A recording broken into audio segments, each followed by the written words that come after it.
Okay.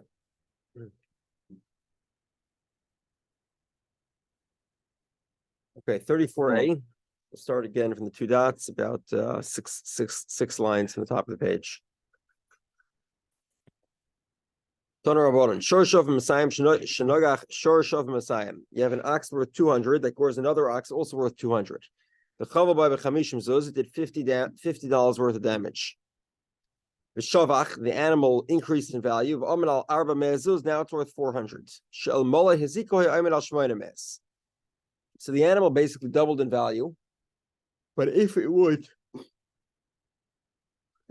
have been healthy, it would have quadrupled in value. So then you still pay the damage at the time that you did the damage, which was a net loss of $50, not a net loss of 400.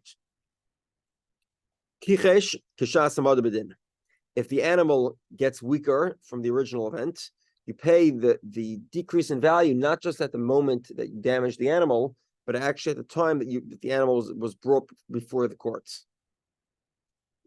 Amar, we saw in the Brisa, what we just saw, Shvach Mazik.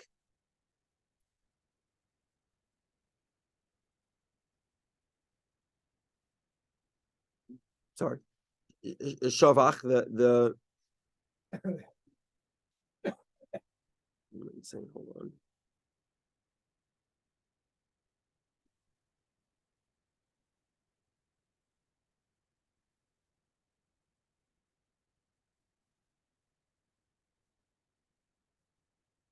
Sorry. No. Okay. This is not a repeat quote. This is a new statement. Okay. So that's the first part of the Brisa. Amar, we saw further in the Brisa, Shavach Mazik. Let's say the aggressor animal increased in value. The question here is about a payment of migufay. Right. So initially the animal was worth a small amount of money. So migufay would have been a very small amount. Migufay is the maximum value of the aggressor animal. But now the aggressor animal increased in value.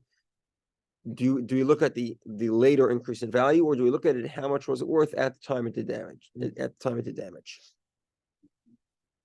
Shvach mazik, the aggressor increased in value. Noisnik kishas hanezik, you pay like the value, like its value at the time it did damage. Mani, whose opinion is this? Gemara says Rabbi Shmuel. The Amar Bachayvu v'zuzi hu demasikli. 1 second.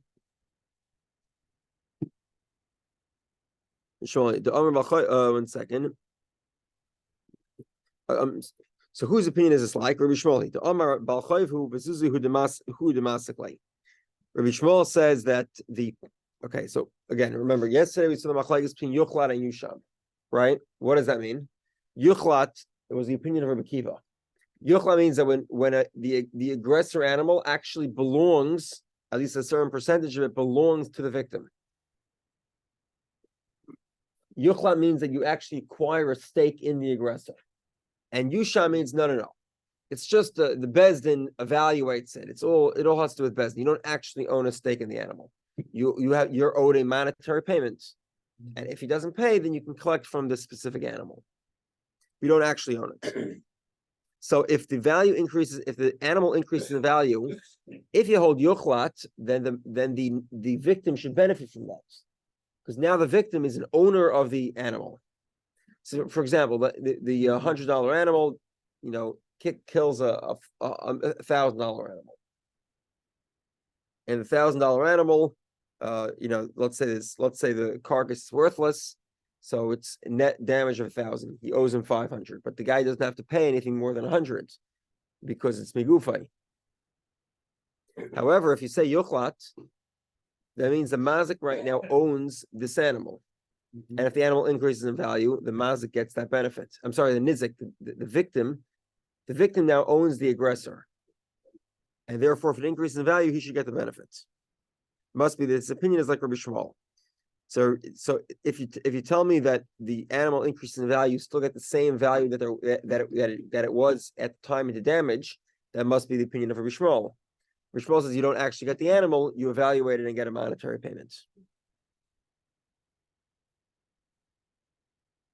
Mani Yishmael Hida Omer Balchayvu v'Zuzi Huda Maskle. So Gemara says Ema Seifa Kichesh Kishas Amad Bedin.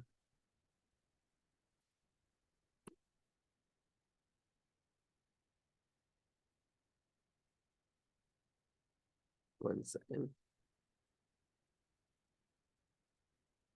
Okay. Ema Seifa Kichesh. Let's say the animal decreases in value.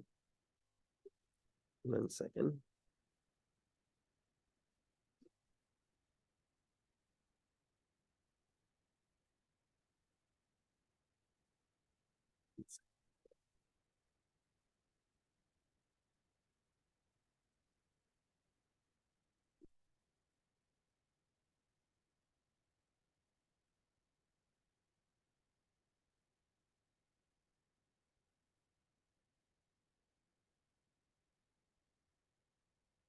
Okay.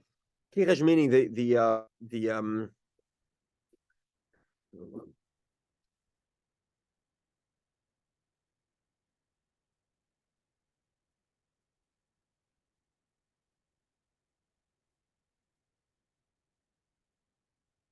okay. Kichesh meaning if the victim animal continued to decrease in value over time, then you pay kishas amadabedin like the moment in time of the court case, which means effectively the aggressor is responsible for that decrease in value. Asan or Bekiva, it must be going according to Bekiva. Domer shutfininu, that holds that they're partners, and that's why, because you're partner, that's why you're responsible for decrease in value. Page position, please. Yeah, about a quarter of the way down on 34A. Yeah. First word. 1 second. Viseifa. Viseifa. Under a lot, 2 lines. Yeah. Okay. So the Gemara says Reisha Bishmal Viseifa Bekiva. The first part of the brisa seems to be Rabbi Shmuel, and the second part seems to be Rabbi Kiva. So the Gemara says no, like cooler Rabbi Kiva. It's all Rabbi Kiva.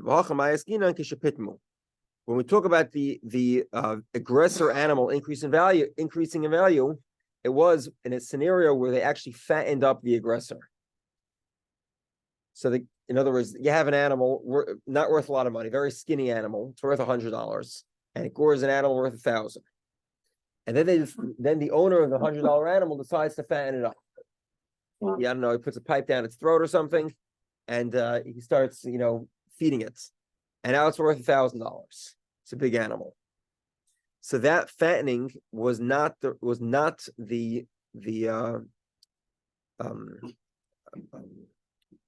caused by the mazik, but I'm sorry, by the victim. It was caused by the aggressor, the owner of the aggressor animal. He decided to fatten up his animal. So therefore, he gets to keep that value. That value, even though the victim actually owns the animal, the value is owned, in this case, the fattening value is owned by the aggressor. So Gemara says, if we're talking about a scenario where they fattened up the animal, emaresha. Look at the first part. So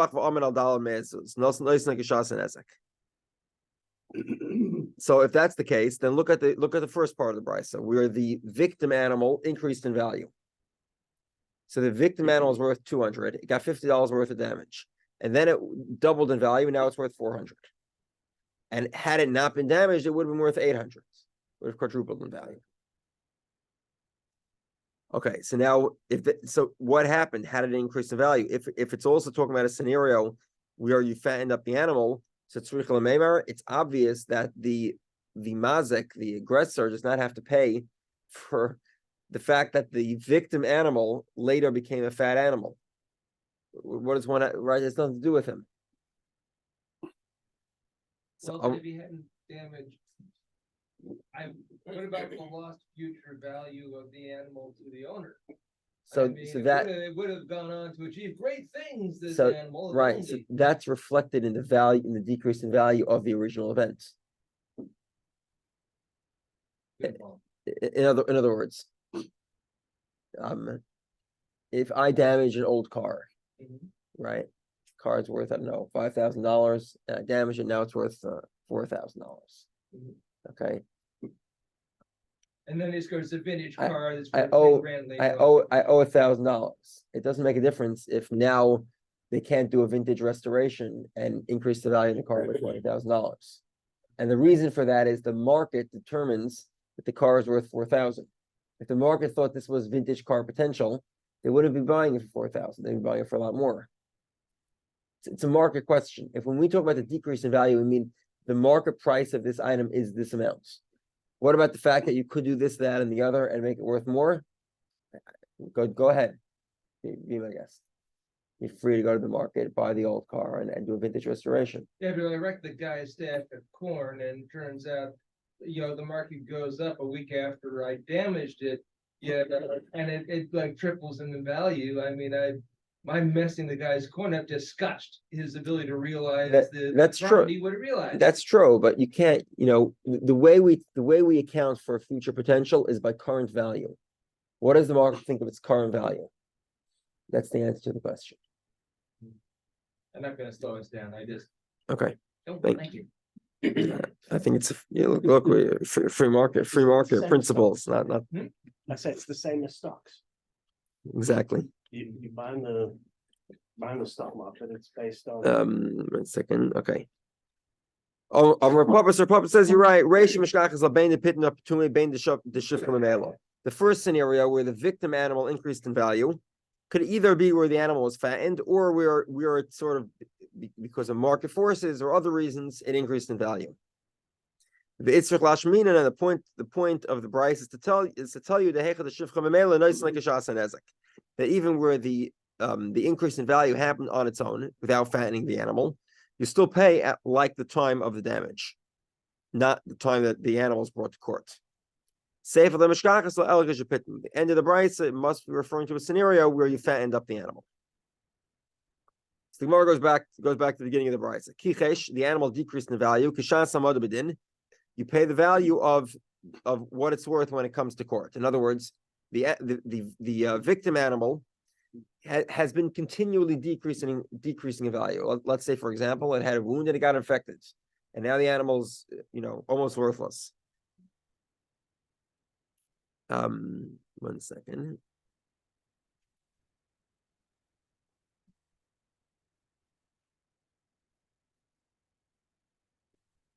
Okay, so the Gemara says, why was it decreasing in value? That you worked it too hard, and that's why it decreased in value.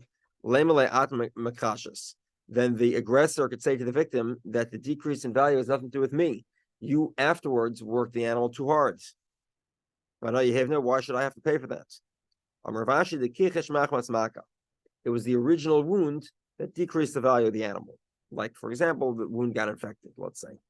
The Amrlay, because the victim could say, the horn of your ox that damaged my ox is still buried inside of my ox. In other words, your ox's action is still causing the damage. Okay, very similar same subject, a little bit of numbers here. Shorshav Masayim, Shnorga Shorshav Masayim. An animal worth 200 that kicks a shar worth 200. The Einan Avela Yafa Klum, and the carcass is worthless. Amar Rameir says, Al Zen Amar, this is what the verse is referring to. We sell the live ox, that would be the aggressor ox, and we split the money. That's how you make a half payment. Amar Rabbi Yehudah v'chein halacha kayemas. Rabbi Yehudah says you're right. That is the law. You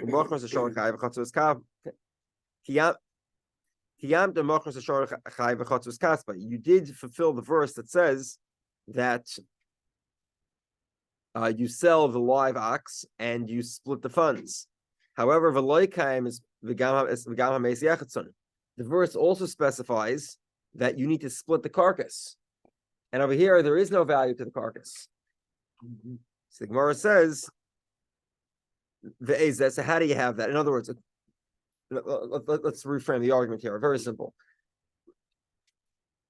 There are two verses in the Torah. One talks about splitting the value of the live animal, the aggressor, and the other one says splitting the value of the carcass, the victim. Now, according to Rabbeir, splitting the value of the carcass means splitting the live animal according to the value of the carcass, which effectively means the classical instance of a ox being gored in the Torah is where the carcass is worthless. We'll soon see what the difference is. We'll get to it. Rabbi Yehudah says no. The classical instance of the Torah is where the carcass has some value. The A's is that. How is this possible? Shorshav Messiah. You have an ox worth 200. Shanagar Shorshav Messiah. That gores an ox worth 200. And the carcass is worth 50. So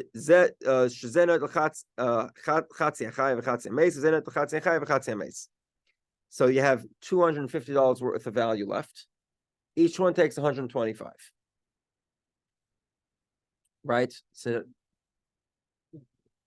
which means that of the $200 animal, there was 150 in damage, which was right because the carcass is worth 50. So there's 150 in damage, plus the carcass itself is worth $50. So what happens? You split the total remaining value. So there's a $400 initial value. Now it's only worth 250. You split 125 to each of them. Okay. We'll see that really that's the same opinion as Rabbi, by the way. As you'll figure out if 100, what's half the damage is 150. What's half the damage? 75. And add the value of the carcass. What do you got?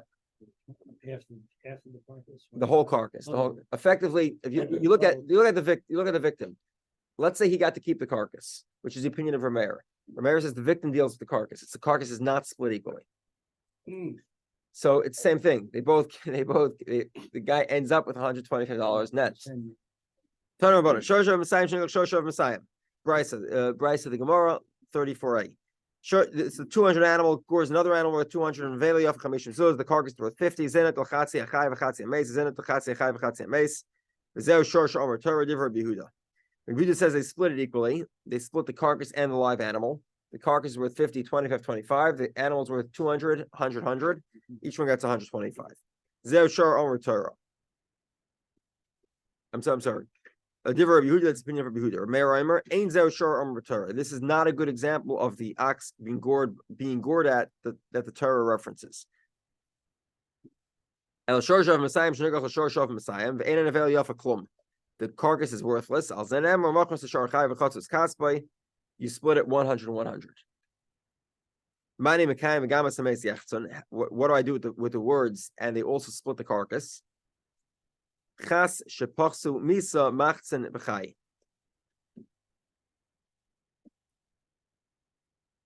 What that means is you deduct the value of the carcass from the live animal. So meaning, in this case, you have $200 worth of damage. Oh, not really 200, right? Because it's a $50 carcass. Oh, deduct of the 200, deduct 50 for the carcass. So Gemara says mechti. Let's examine this. In a scenario of the two oxen, each one worth 200, the carcass is worth 50. Right? What do they both get according to both opinions? 125. Net. The 125 is their net value at the end of this event. So what's the difference? So Amarova says, okay. Before let me just pause here and give a little bit of background before we get to the next Gemara. Right now, very important. Right now, the Gemara says quite literally that according to Rabbi Yehudah, you split the value of the live and dead animal. Can anyone maybe figure out what's going to be the problem with that? Rabbi Kiva says. Rameir, you mean? Rabbi says the carcass remains with the victim. Okay, so the difference of opinion the Gemara is going to point out is that according to Rameir, the carcass is the victim's, period. End of story. According to Rabbi Kiva, on the other hand, the carcass is split 50-50. So is a live animal. But the big problem here with Rabbi Yehudah, which we'll see in a moment, is till now we always spoke about the two animals being worth equal amounts. Well, 1 second, what happens if they're not worth equal amounts? You run into serious trouble, right? Let's say, for example, we'll see this in a moment. One animal's worth 50, the other one's worth 1,000, right? And the $50 animal kills the $1,000 animal. And the carcass of the $1,000 animal is worth 500. Do you mean to say that the $50 aggressor gets a profit of $450? Right? And the flip side is also problematic. Let's say the $1,000 animal splits the $50 animal, kills the $50 animal. The carcass is worthless. Or let's say the carcass is worth $5. Well, they split both animals. So now the $50 animal all of a sudden has a lottery win. He wins. He's worth 400, whatever, almost $450 of profit here.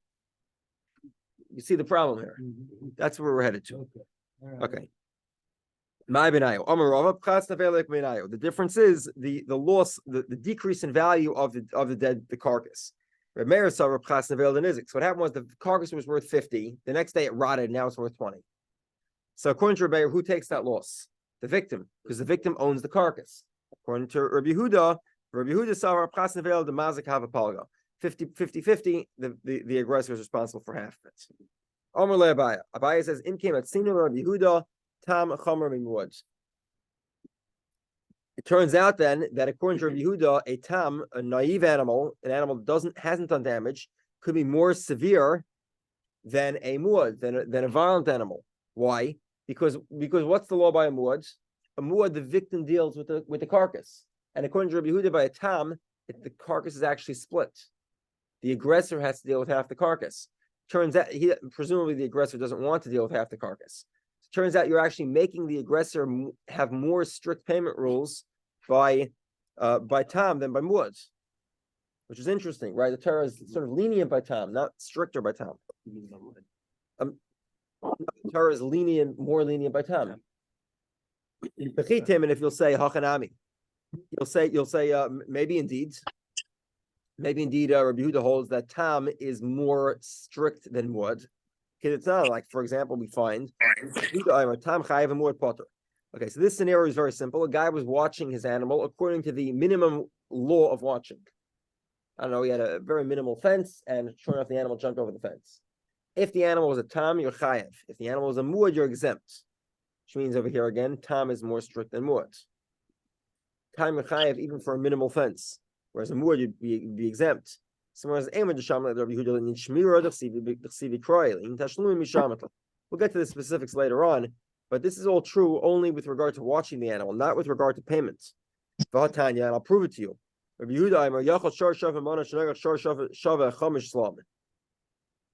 An animal worth 100 that kicks an animal worth 5 big coins. Each of those big coins is worth 4 zuzim. So it's 100 versus 20. $100 animal versus a $20 animal. Vanaveli off a sella, and the $20 animal's carcass is worth 5. So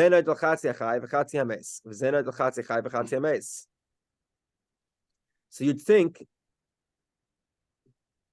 that each one they should split it 50-50, right? So one guy gets half the carcass, 2.5. The victim gets half. Remember, the victim's animal is worth 20.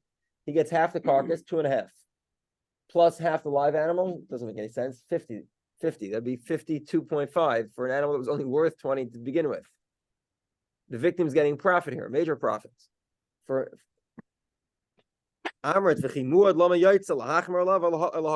muad different than tam? To be lenient or stringent?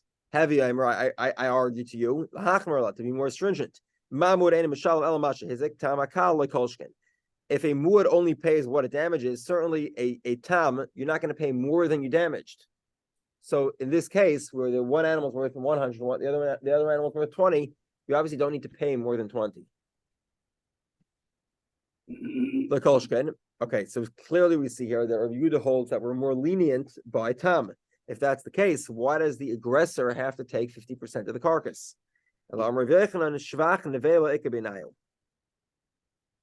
Okay. So basically, Rabbi Yehudah is saying as follows. You're right.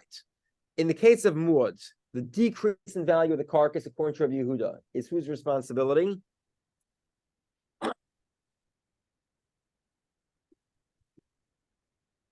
The victim. The victim. Because in a case of muad, the victim is exclusively responsible for the carcass. The carcass decreases in value, it's exclusively the victim's responsibility. Now comes tam, we say, according to Rabbi Yehudah, no, according to Rabbi Yehudah, the victim, the aggressor is also responsible. 1 second, that means that we're making the aggressor more responsible than he was in muad. That can't be. So the answer is you're right. If the carcass, despite the fact that according to Rabbi Yehudah, they split the carcass, if the carcass decreases in value, it's still going to be the responsibility of the victim. Even though technically speaking, the aggressor owns it. Because we're not going to be more stringent on the aggressor by tam than by muad. Together? So where is it going to make a difference? The inverse happens. The animal increased in value. The dead carcass, which yesterday was worth 20, now there's a meat shortage and it's worth 50. The Marasavar then is a kava, Marasavar palgo. according to Rabbi Kiva, the increase in value is exclusively the victim, whereas according to Rabbi Yehudah, the increase in value is split. The mazek, the aggressor, has some benefit. This was a question that they asked Rabbi Yehudah.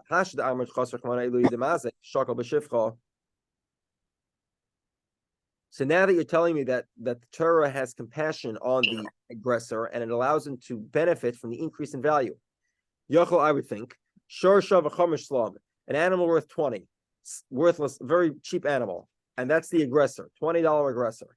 That gores an animal, an expensive animal victim, worth 100. The carcass is worth 50. We have a little problem here, right? What's the problem here? You split the live and dead. You have the cheap $20 animal gores the $100 animal. The carcass is worth 50. You split the carcass and the live animal. What happens? The aggressor gains off the deal. Can't be. 1 second. So each one takes half the live, half the dead animal. What am I going to tell you? How in the world is it possible for the aggressor to benefit? Because this aggressor is benefiting. And not only that, the verse specifically says, Shalom Yishalom.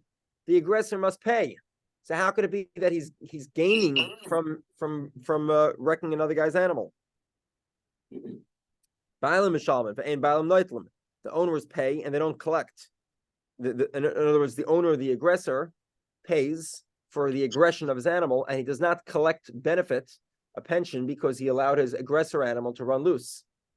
Obviously, right? Okay. So the Gemara pauses for a moment. Okay, but this is so obvious, right? It's obvious that your aggressor animal, you, the aggressor, are not going to benefit from allowing your aggressive animal to run loose. So you need to bring me a verse to tell me that. Shalom Yishalom, like it must pay, can't collect, like obviously, right? Fair enough? Never take something for granted. What was that? Don't take anything for granted. Okay, that's already, Some guy, you gotta have it that's a right. potential answer already, okay. So the Gemara says, "My va'omer, why do you need to bring me a verse to what seems to be the most obvious thing in the world?" V'chitem, and if the Gemara says, but the Gemara says, I'll explain. V'chitem, if you'll say, "Haini mili hecha de ikap seidel and izik, avlacha de lekap seidel and izik." So the Gemara says, okay. In other words, maybe the truth of the matter is that obviously the mazik is not going to enjoy benefit, but only that's only because the victim is losing out. What happens if a surprise, unusual event of occurrence has happened? That actually from this damage, there was no damage. The aggression of the animal did not result in any financial loss to the victim. Would we say in that case that the aggressor can benefit from his damage? So how does this unusual scenario play out? Could go in the following happened.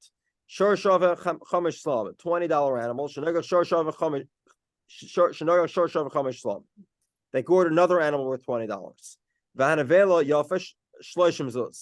now there was a surprise shortage of meat, and the carcass is worth $30, more than the animal was worth before it was killed. Okay, so maybe shakal nami masik b'shivcha. Maybe the aggressor can also enjoy that benefit. In other words, the increase in value is $10. Maybe it should be split 5-5. So therefore, va'aymer, we bring a verse to tell me, shalom yishalom, bailam yishalom, ve'im bailam neitlam. The aggressor always pays; he never collects. That increase in value would remain exclusively the victims. Okay, now we go back to Rabbi Yehudah. Amar le Rav Acha bar Tachlifa l'Rava im kematzin le Rabbi Yehudah tam shalom yoyser mechatzin ezek. According to Rabbi Yehudah, we can have a tam that pays more than half damages. But Torah Amar Machmar Zashar Chayav Chatzos Kaspai.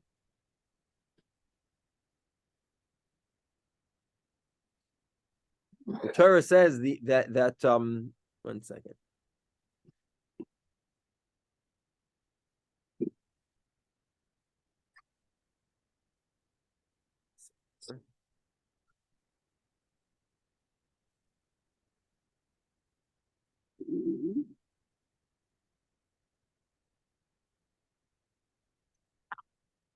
So Rav Acha says, according to Rabbi Yehudah, it says you split the live and dead animal. Let's say you have an animal worth 50, that gores an animal worth 20. Okay, and the carcass is worth 20. So what's the net damage here? 20. 20. Now we split the live and dead animal, right? What's the value of the live and dead animal put together? 70, 50 plus 20, right? Split a 50-50, what do you get? 35 for each. What was the actual damage? 20. And now the victim is getting an additional 5 over his actual damage. He suffered a net loss of 20, and over here he's getting paid actually 35. So according to Rabbi Yehudah, turns out you could pay by a shartam more than half the damages. Your half the damage would be 10, and you're actually giving 15. The Torah you only pay half. So the Gemara says, you're right. Islay the Rabbi Yehudah chas shepach samisa machzen b'chai. Rabbi Yehudah, it's not quite 50-50. It doesn't mean that you always split 50-50. What it means is you look at the decrease in value, and that decrease in value is split 50-50. So effectively, Rabbi Yehudah is very similar to Rabbi Meir again. Rabbi Yehudah is not going to hold of any of these extreme events where the mazik pays more or less than half. He always pays half. So Gemara says, "Minole." How does he know this? Maybe the same verse that Rabbi Kiva that Rabbi Meir had, that also the dead body they'll evaluate. So in other words, the difference of the damage, i.e., the difference between the value of the carcass and the value of the victim, is split inside of both the live and dead animal. So you always pay 50% of the damage, no more.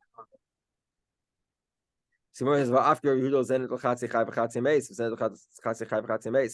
Yehudah already says gamas hameis yechtzon means that actually the aggressor is responsible for half the carcass. So Gemara says no. The fact that the Torah says v'gam es hameis, also the dead body, which was not necessary to say v'gam. So therefore, we learn both concepts. According to Rabbi Yehudah, the victim owns half the dead animal, and the aggressor owns the other half. And also, the maximum payment is always going to be half of the damage, and never more than that. Okay. Now we sort of shift gears.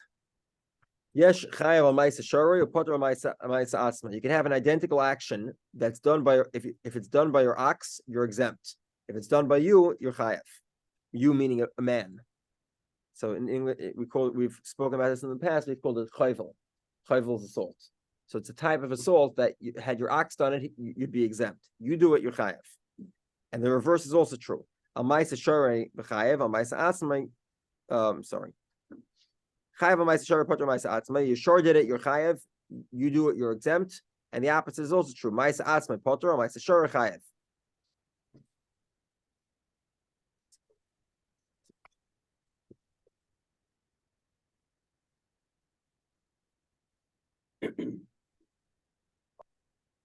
Yeah, you'd be exempt for your ox's actions, but chayav on your own action. And again, these are scenarios where both actions are identical. Kate said, how did this happen? Shor shabayish, you have an ox that embarrasses somebody, right? Remember, we said the only time you pay for embarrassment is if you had intention to either damage or embarrass. Mm-hmm. So if your ox embarrasses somebody, potter, you're exempt. For who shabayish, but if he embarrasses, chayav. Shor shasimas is ein abdai. An ox blinds the eye of a slave. Or the ox knocks out his slave's tooth. Potter, the slave does not go free. However, but if he knocks out his slave's tooth or eye, he would be chayav. An ox gores the owner's father or mother. Chayav, he has to pay for the damages. He owes his parents money. But if he injures his father or his mother, potter, he's exempt. Why is he exempt? He's liable for capital punishments. Oh. And this is what we call Kollel b'drab minei. He has a stricter penalty, he gets a stricter penalty. So similarly, we have very creative ox, and we'll get to it. Hopefully we'll get to it today. If I continue for a few minutes, we'll get to the very creative ox. Shehidlik esagodash. You have an ox that lit a pile of hay on fire b'Shabbos, on Shabbos. So chayev, he has to pay for the damage to the pile. However, if he lights the fire on Shabbos, so then he's exempt from damages because he has a stricter punishment, and therefore he doesn't pay for the damages. Like we said before, capital punishment eliminates the possibility of financial. Okay, Tani Rabbi Kamed Rav Yechanan. Rabbi says in front of Rabbi Yechanan, "Kol ha'mekalkel p'turin chutz mechayvel l'maver." The general rule here is that if you do, in order for one to be liable for a malacha, for a violation of the laws of Shabbos, one has to have a constructive action, not a destructive action. For example, let's say you destroy a fence. It must be that the purpose of that destruction was to build a new fence. Right? You're digging a hole in the concrete to be able to put a rolling gate in. So that effectively is constructive. Except for chayvel umaver, damaging somebody or lighting a fire. If you light a fire just to burn something down, you'd still be chayev. Okay, so this is what Rabbi Fu tells Rabbi Yechanan. Amar Leis, Rabbi Yechanan's not impressed. He says, "Puktana levra, go tell the author, chayvel umaver ain't a mishnah." This statement is not true. It's incorrect. It's not a mishnah. The imtim tzalaim mishnah, and even if you'll say there's an exception, it's not really an exception. In other words, even if you'll say that maybe the statement was valid, in other words, it does need to be constructive. So how would you be chayiv on these actions? Chayvel b'tzarach lekalboy, maver b'tzarach la'afrei. A guy assaults somebody else and makes him bleed because because his dog is hungry and his dog is going to be enjoying the blood. I don't know. Do dogs eat blood? I have no clue. I don't know, I never. Or whatever. Or maybe it's an organ. The dog will eat. Maybe the dog will be eating the organs or something. You don't have dogs, you have. Well, that's true. Whatever it is, but the point of the matter is that there was a benefit that was derived from this event of basically beating the guy. Okay, Maver lighting a fire, but Tzarech la'afrei where he needed coals. So he actually benefited because he took afterwards the fire and he took the coals from it and he used the coals. So the Gemara says, "Tanan, look at our mission. The ox that lights the fire on Shabbos, you chayev. But if he lights the fire, he's exempt. Now they have to be identical scenarios. They're identical scenarios, right? The mission is trying to compare him to his ox. Now, a typical ox that burns down a fire. What do you think about that? What a unique accident, right? Mrs. Murphy's cow kicked off. Yeah. It says him like his ox. Presumably the ox had no intention on burning down a building. He didn't either have intention. And the mission says he's exempt. If they should need him in afshe, because it's a more strict penalty of capital punishment. Evidently, what do we see from here? That your action of burning down a house does not need to be constructive to be chayav and Shabbos. Just like your ox's burning down a pile was presumably not constructive either. So Gemara says, no, to the contrary. We compare the ox to the person. Just like he needed the fire because he wanted the coals, his ox also needed the fire. So since you might imagine, how exactly did that happen? An intelligent ox should also learn he got a big wound on his back. The kaboy lemikle, he burned down the pile of hay, and then after the pile was burnt, he started rolling in the ash. It rolled in the ash, and the ash sort of served as like a protection for the wound. Cauterize the wound. Cauterize the wound. Thank you. And how do we know the ox was so intelligent? After the pile was burnt, the animal rolled in the ashes. So Gemara says, "Do you have oxen that are so intelligent?" So Gemara says, "Yeah, indeed you do." There was this ox that was in the house of Rapapa. The Havale Kivin. It had these wounds. Where are we? Chinke. The Havale Kivin Chinke. Its tooth was hurting. Ayel upaske lenazaisa. So it went ahead and opened a barrel of rum. B'shasi shikra, and it took a drink. V'itzi, and everything was better. Well, of course it was. Okay, stop there. The ox got drunk. Yes. Did you ever see the story of the gorilla that was addicted to cigarettes? What's that? The gorilla addicted to cigarettes.